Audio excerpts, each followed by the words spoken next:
Hello friends, কেমন আছো তোমরা সবাই? আমার আরেকটি নতুন ভিডিওতে তোমাদেরকে জানাই স্বাগত।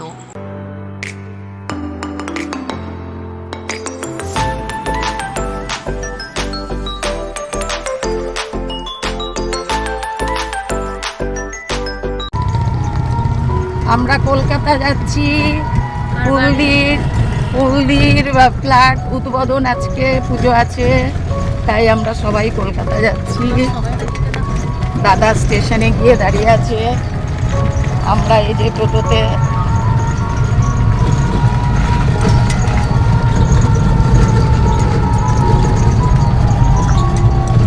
এই যে আমাদের অনি, এই যে আমাদের ও, এই যে আমি, ছেলে কালকে যাবে, আজকে আমরা সবাই মিলে যাচ্ছি। এটা আমাদের সবুজ সংঘের ক্লাব, এখানে দুর্গাপূজা হয়। আমরা চলে এলাম খড়গপুর স্টেশনে সকাল 8:20 স্টিল এক্সপ্রেস ধরবো বলে। আর জেঠু আগে থেকে চলে এসেছে, ফোন করেছিল। তো এখনো 15 মিনিট বাকি আছে, সেরকম কোনো তাড়াহুড়ো নেই। তো আমরা ওভারব্রিজে উঠতে গিয়ে দেখি যে ওইদিকে রাস্তাটা বন্ধ, কাজ চলছে, তাই সাবওয়ে দিয়ে যাব। আর এই সাবওয়েতেই বৃষ্টির জল জমে অবস্থা একদম খারাপ হয়ে থাকে, যেহেতু ঢালু আর নিচু জায়গা, সেই জন্য সাবওয়ে দিয়ে এলেও আমাদেরকে ওভারব্রিজে উঠতেই হবে, কারণ ট্রেন 7 নম্বর প্ল্যাটফর্মে আসবে দেখাচ্ছে। ওভারব্রিজে জেঠুর সাথেও দেখা হয়ে গেল, আর আমরা ব্রিজের ওপরেই দাঁড়িয়েছিলাম, কারণ কখন আবার প্ল্যাটফর্ম নাম্বার চেঞ্জ করে দেবে, তখন অসুবিধায় পড়ব। তো অ্যানাউন্সমেন্ট করে দিয়েছে, আর আমরা 8 নম্বর প্ল্যাটফর্মে নেমে এলাম। আমাদের D1 কোচে রিজার্ভেশন ছিল, ট্রেনও ঢুকে গেছে। এই ট্রেনটা টাটানগর থেকে আসে। ঠিকঠাক মতো ট্রেনে উঠে পড়েছি, কিন্তু সবার সিট আলাদা আলাদা পড়েছিল। কুট্টিমা ও জেঠু এক জায়গায়, আর আমি আর বাবা আরেক জায়গায় বসেছিলাম। আমাদের থেকে 4-5টা লাইন আগে বসেছিল ওরা। এরপর আধ ঘন্টা লেটে হাওড়ার নতুন প্ল্যাটফর্মে ট্রেন ঢুকলো, আর আমরা প্ল্যাটফর্মে নামার সাথে সাথেই নামলো প্রচণ্ড জোরে বৃষ্টি। আর স্টেশনের বাইরে অনেকটা করে জল জমেছিল। তারপর ওইখান থেকে যাত্রী সাথী বুক করে আমরা চললাম পিসির বাড়ি গড়িয়া 5 নম্বর বাস স্ট্যান্ডে। এই গাড়ি বুক করা নিয়ে একটা অভিজ্ঞতা হলো, যদিও বা তোমাদের দাদা ভাই আগে থেকে আমাকে যাত্রী সাথী অ্যাপ ইউজ করা দেখিয়ে দিয়েছিল, তো সেটাই আমি প্ল্যাটফর্মে নেমে বুক করছিলাম। কিন্তু তাও বৃষ্টির জন্য স্টেশনের মধ্যে গাড়িওয়ালাগুলো এসে কে কোথায় যাবে তা জিজ্ঞেস করছিল। তো আমরাও আমাদের লোকেশন বলাতে এক একজন নিজের ইচ্ছা মতো চার্জ করতে লাগলো। যেখানে যাত্রী সাথীতে নন এসি 456 ও এসি গাড়ি 523 টাকা দেখাচ্ছে, সেই জায়গায় একই লোকেশনে তারা 800, 1000, 1200 টাকা চাইছিল।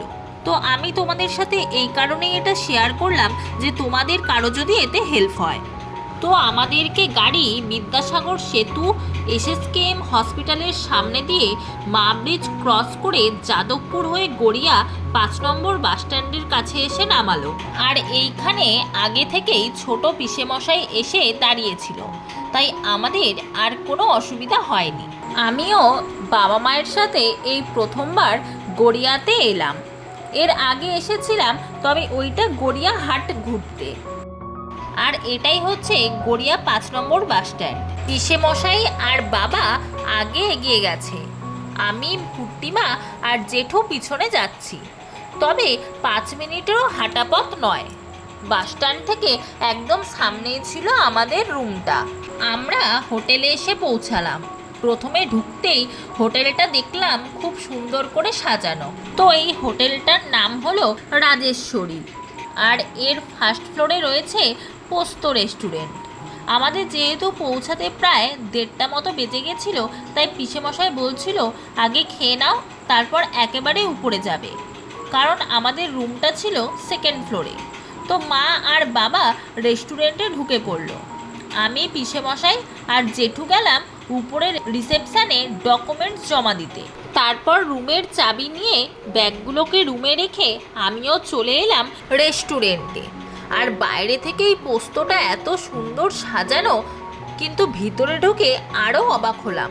ভিতরের পরিবেশটা আরও সুন্দর, চারিদিক সাজানো আর হালকা করে আশা ভোসলের গান বাজছে। জাস্ট অপূর্ব একটা পরিবেশ। আর আমরা আসার পরেই ওনারা প্রদীপ জ্বালিয়ে বরণ করে নিল। প্রত্যেকটা টেবিলেই প্রদীপ রাখা রয়েছে। আর এনাদের খাবার পরিবেশন করার পাত্রগুলো ছিল সবই কাঁসার থালা, বাটি, গ্লাস। থালার ওপরে আবার অরিজিনাল কলাপাতা দেওয়া। এখানে বাবা মারা বসে গল্প করছে 4 জন মিলে। আর আমার রেস্টুরেন্টটা এত ভালো লেগেছে যে আমি শুধু চারিদিক ঘুরে ঘুরে ভিডিও করে রাখছি, তোমাদের সাথেও শেয়ার করব বলে। তোমাদের কেমন লাগলো অবশ্যই কিন্তু জানিও। তো অর্ডার দেওয়ার কিছুক্ষণ পরেই আমাদের খাবার চলে এলো। দেখতেই পাচ্ছ সামনে সুন্দর করে থালা সাজানো। আর এইখানে আবার সবার কলাপাতা সবুজ, আর আমারটা পড়েছে আবার হলুদ রঙের। তাই বাবা বলছে তুমি আজকে ভেজ খাবে, তাই তোমারটা আলাদা কালারের। তো এখানে উনি হচ্ছে সব আমাদের খাবারগুলো সার্ভ করে দিচ্ছেন। যেহেতু আজকে মঙ্গলবার, তাই আজকে আমি নিরামিষ খেলাম। তো লাঞ্চের মেনুতে আজকে ছিল ভাত, ডাল, আলু ভাজা আর আলু পটলের তরকারি। এই দিয়ে আমি খেয়েছিলাম। আর মাদেরও সেম মেনু ছিল, তবে তার সাথে 2 ধরনের মাছ অ্যাড করা ছিল। এখানকার প্রত্যেকটা খাবারই কিন্তু খুব টেস্টফুল ছিল। আমাদের সবার লাঞ্চ কমপ্লিট। আর এই জায়গাটা এত সুন্দর লাগছে যে আমি আবারও এখানে ভিডিও করলাম এবং কুট্টিমা ও বাবার কিছু ফটো তুললাম ওই মূর্তির সামনে।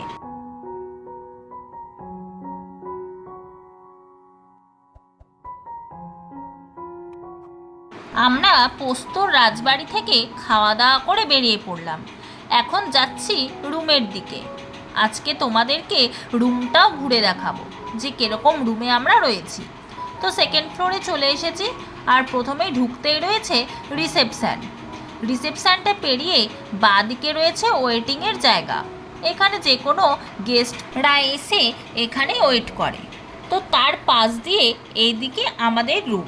আমাদের পাশাপাশি 2টো রুম ছিল, 206 ও 207। এই হলো আমাদের রুমটা। প্রথমে ঢুকতেই রয়েছে ডান দিকে অ্যাটাচ বাথরুম। তারপর বেশ বড় এই রুম। এর মধ্যে ছিল একটা ওয়ার্ড্রপ, একটা টিভি, টেবিল ও ওয়াটার জগ।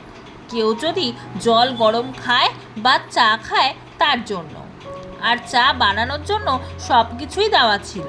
আর এটা ছিল একটি এসি রুম, তাই গরমেও আমাদের কোনো রকম কষ্ট হয়নি, বেশ ভালোই ছিলাম। আর এই রুমটায় জেঠু ছিল, এটাতেও সেম জিনিস আছে। আর রয়েছে অ্যাটাচ বাথরুম। 2টো রুমই একই রকম। এরপর আমরা ফ্রেশ হয়ে নিলাম, একটু রেস্ট নেব বলে। সেই সকালবেলায় বেরিয়েছি। খাওয়া দাওয়া হয়ে গেছে, বাবাও এক ঘুম দিয়ে দিল। আর মা সকালবেলায় 6:30টার সময় স্নান করে এসছে, চুল ভিজা বলে এতক্ষণে শুকাচ্ছে। আর সারা রাস্তা খোপা করে এসেছে। এখন একটু আমরা রেস্ট নেব, দিয়ে বিকালবেলা আবার গড়িয়া মার্কেট ঘুরতে বেরাবো।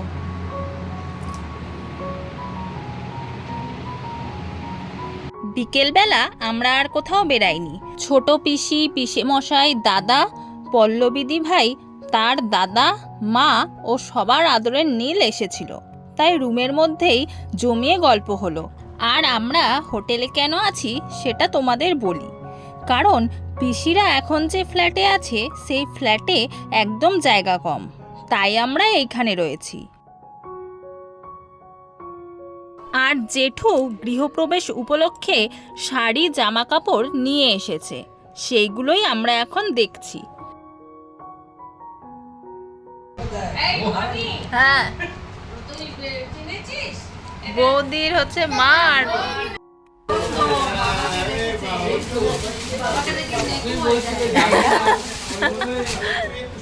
ফোনটা করেছিল জানো, সেই মেসেজ করছে, ভয়েস কল মেসেজ করছে হসপিটালে দেরি না।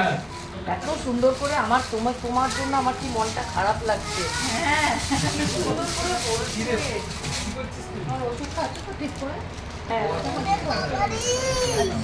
Thank you.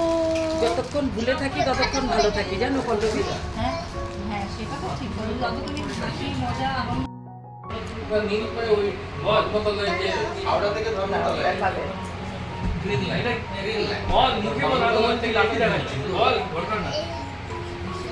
ওখানে আপনাকে পায়ের ছাপ করে রেখেছে যাতে লোকের বুঝতে সুবিধা হয়। হ্যাঁ, তারপরে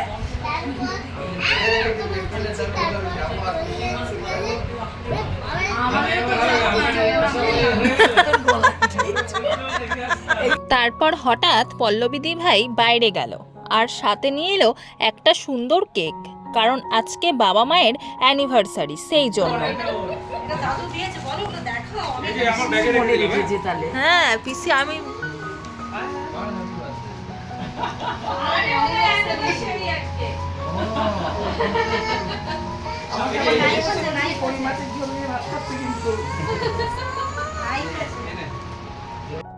হ্যাঁ, তোমরা ধরো, ধরো, তোমরা ধরো। হ্যাঁ, এবারে ওকে নিয়ে হ্যাঁ হ্যাঁ হ্যাঁ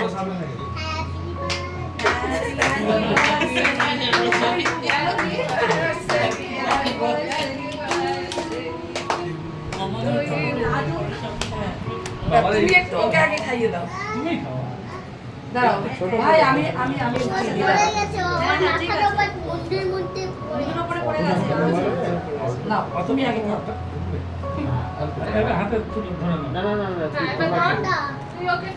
হ্যাঁ, তোমরা খাবো।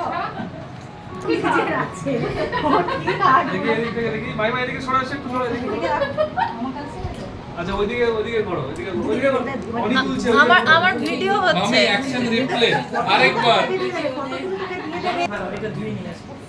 এই তো এবার ঠিক আছে।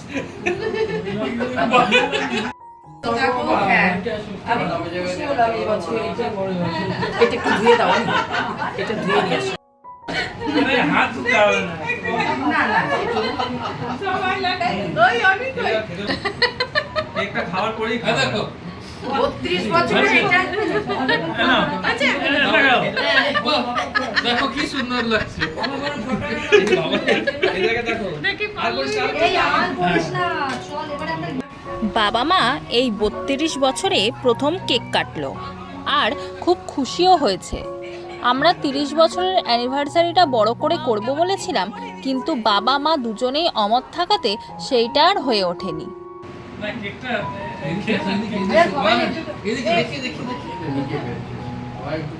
একটু একটু করে খেয়ে নাও। হ্যাঁ, অল্প অল্প করে কাটছি আমি। এই নাও, এটা কাউকে এই দেবো নে না। দাদা, নে নে, তাদের পড়ে যাবে, ওকে ছেড়ে দে। দাদাকে একটা মিস করে আগে। দেখে একটু দেখে। দাদাকে একটা দাও। ব্যাস, যাও। এই তো এই বড়টা ভালো উঠেছে। এখান থেকে খা। ও ঘুরে ঘুরে শুধু ফটো তুলেই যাচ্ছে। এগুলোই তো স্মৃতি হয়ে থাকে। আচ্ছা, আরেক পিস থাকছে, এটা কেউ নিও না, তুমি শেষ হয়ে যাবে। তুমি খেয়ে নাও, তুমি খেয়ে নাও। এটা নিচ্ছি, এটা এই তো এটা খোলো পিসে। এই যে হ্যাঁ, এই যে।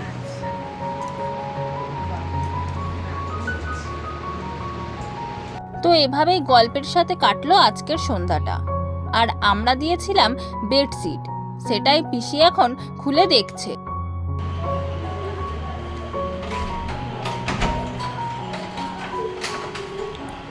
পারছো বাবা? দেখে নাও ঠেলে। পকেটে ঢুকিয়ে নাও।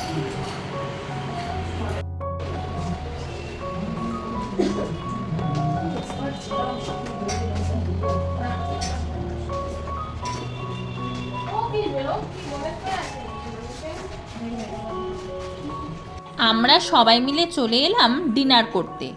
দুপুরবেলা যে রেস্টুরেন্টে খেয়েছিলাম সেটাতেই চলে এসেছি, জাস্ট আমাদের নিচের ফ্লোরটাতে।